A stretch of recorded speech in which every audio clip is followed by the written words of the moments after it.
बुध हुए मार्गी। प्रिय दर्शकों, नवग्रहों में युवराज बुध जो अपना संपूर्ण प्रभाव अति शीघ्र प्रदान कर देते हैं, इसी प्रकार से ये संवेदनशील ग्रह हैं। बुध एकमात्र ऐसे ग्रह हैं जिनका इस जगत के समस्त कार्य क्षेत्रों में अपना संपूर्ण प्रभाव है। चाहे वो किसी प्रकार का व्यापार हो, किसी प्रकार की इंडस्ट्री हो, किसी प्रकार का गणनाओं का काम हो, जहां पर बुद्धि का कार्य है वहां पर बुध है, जहां पर वाणी से संबंधित कार्य है वहां पर बुध है। कला क्षेत्र का संपूर्ण कार्य बुध के कार्यकत्व में आता है। तो बुध के बिना कोई कार्य क्षेत्र संभव ही नहीं है। अब बुध वर्तमान समय में कर्क राशि में गोचर कर रहे हैं, जहां पर ये 11 अगस्त को मार्गी हो चुके तथा उदय अवस्था में आ चुके हैं। अब जब ये मार्गी होकर आगे की ओर बढ़ रहे हैं तो सिंह राशि की ओर उनका गोचर हो रहा है। सिंह राशि इनके मित्र सूर्य की राशि है, वर्तमान समय में सूर्य के साथ ही गोचर कर रहे हैं। तो अब आपकी स्थिति अच्छी होने वाली। जिस भाव में ये गोचर कर रहे हैं उस भाव के प्रभाव को बढ़ाएंगे तथा जिस भाव की ओर ये गमन कर रहे हैं तथा जिस भाव के स्वामी हैं उसकी प्रबलता अवश्य प्राप्त होगी, जो निश्चित रूप से समस्त राशि के जातकों को कुछ विशेष लाभ प्रदान करने वाला होगा। जय श्री गणेश। नमस्कार, मैं आचार्य संजय द्विवेदी। मेरे समस्त प्रबुद्ध दर्शकों का मेरे चैनल पर हार्दिक स्वागत है। प्रिय दर्शकों, आज मैं कुंभ तथा मीन राशि के लिए बुध के इस मार्गी काल का तथा उदय अवस्था का किस प्रकार का परिणाम प्राप्त होगा, किन किन भाव में वृद्धि होगी, इस समय में आपको कितना लाभ प्राप्त हो सकता है, अथवा कहीं पर कोई समस्या या अवरोध है तो उसका क्या निराकरण, संपूर्ण विश्लेषण मैं पूर्ण तर्क के साथ करने जा। प्रिय दर्शकों, इस राशिफल को आप अपने लग्न तथा राशि दोनों के अनुसार देख सकते हैं। कुंभ राशि के लिए बुध मित्रोत भाव में होते हैं, क्योंकि शनिदेव की राशि कुंभ राशि है। शनि और बुध का अतिमित्र का भाव है। कुंभ राशि के लिए बुध पंचम भाव अथवा इसे ज्ञान का भाव, विवेक का भाव, संतान तथा प्रेम का भाव कहते हैं। पंचमेश तथा अष्टमेश बुध हैं, जो वर्तमान समय में आपके षष्ठम भाव में गोचर कर रहे हैं। षष्ठम भाव जहां पर ये विपरीत राजयोग में है तो कुछ अच्छा प्रभाव तो प्राप्त होगा, परंतु ये षष्ठम भाव त्रिक भाव भी है, निर्बलता का भाव है, रोग ऋण शत्रु का भाव है, जहां पर ये कर्क राशि में होकर कुछ निर्बल भी हैं। परंतु यहाँ पर सूर्य के साथ वर्तमान समय में है, जिसके कारण कुछ विशेष लाभ प्राप्त हो रहे हैं। जैसे यहाँ पर आपकी स्वास्थ्य समस्याएं कम होगी। अब मार्गी होकर आगे बढ़ेंगे, उदय अवस्था में तो बलवान होंगे, जिसके कारण एलर्जी की समस्याएं कम होंगी, आपके मौसम के रोग समाप्त होंगे, आपके अंदर ऊर्जा का प्रवाह अच्छा हो जाएगा तथा आप अपनी बुद्धि का सही उपयोग करने वाले हैं।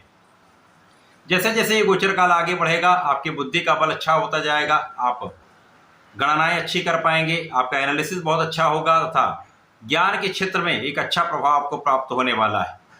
जो विद्यार्थी गण हैं उनके लिए अच्छा समय है, जब आप अपने शिक्षा में अच्छी सफलता की प्राप्ति कर सकते हैं। अपने आत्मबल को प्रबल करते हुए यदि अपने पूर्ण मनोयोग के साथ आप अपने पढ़ाई के क्षेत्र में लगे रहते हैं तो सफलता यहाँ पर निश्चित प्राप्त होगी। इसी प्रकार से जो लोग प्रतियोगिता परीक्षा की तैयारी कर रहे हैं, कॉम्पिटिटिव एग्जाम दे रहे हैं, उनके लिए भी अच्छा समय, आपका प्रयास सफल हो सकता है। जो लोग नौकरी के प्रयास में थे, काम नहीं बन पा रहा था, किसी कारण से अवरोध आ रहे थे, अब आपके अवरोध दूर होंगे, आपको अपने कार्य के क्षेत्र में सफलता की प्राप्ति अवश्य होगी। नए अवसर आपको प्राप्त हो सकते हैं।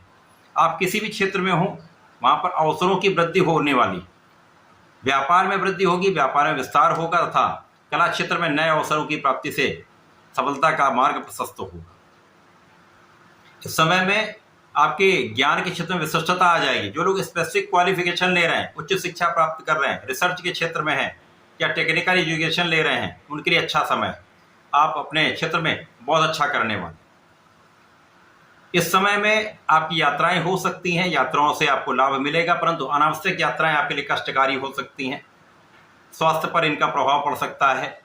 व्यापार की यात्राओं में आपको लाभ तो अवश्य मिलेगा, परंतु कुछ धन का अधिक व्यय भी हो सकता है। तो ध्यान रखेंगे, नियंत्रण रखेंगे तो समस्याएं कम से कम होंगी।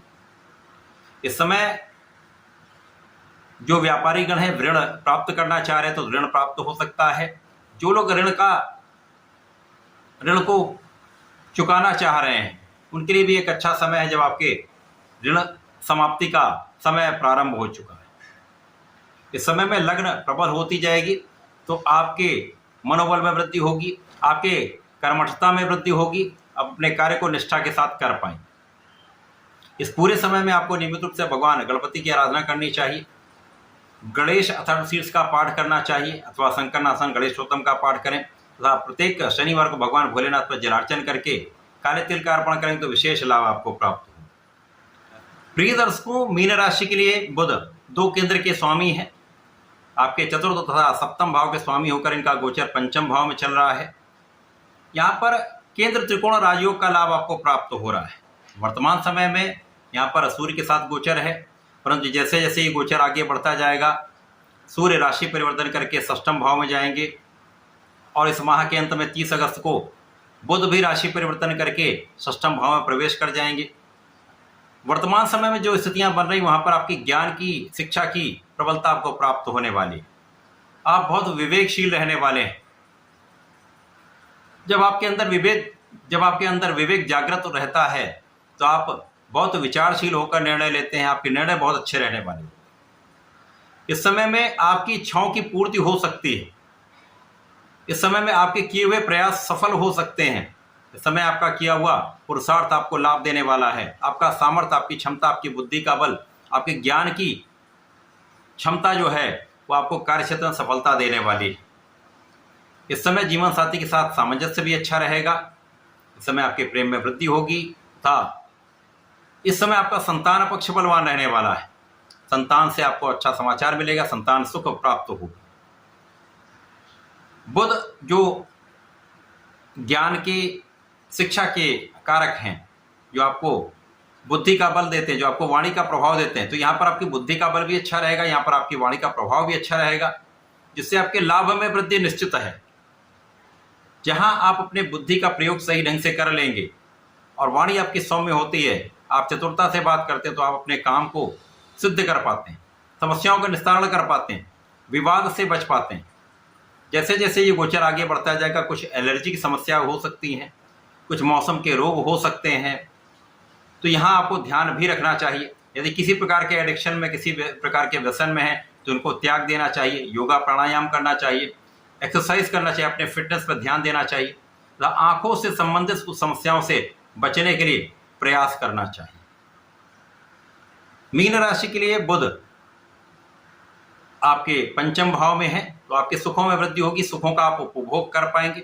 जैसे जैसे ये गोचर आगे बढ़ेगा बुध षष्ठम भाव की ओर गमन करेंगे, तो यहाँ से कुछ सुखों के होते हुए भी आप उनका पूर्ण उपयोग नहीं कर पाते, पूर्ण लाभ नहीं ले पाते। तो इस पूरे समय में आपको समस्त लाभ लेने के लिए गणपति जी की आराधना करनी चाहिए। गणपति स्तोत्रम का या गणेश अथर्वशीर्ष का पाठ करें। ओम गंगणपतये नमः का नित्य जप करेंगे तो विशेष लाभ आपको प्राप्त होंगे। समय का आप उपयोग करके लाभ ले पाएं। तो ऐसा करके इसका लाभ लें। धन्यवाद, नमस्कार।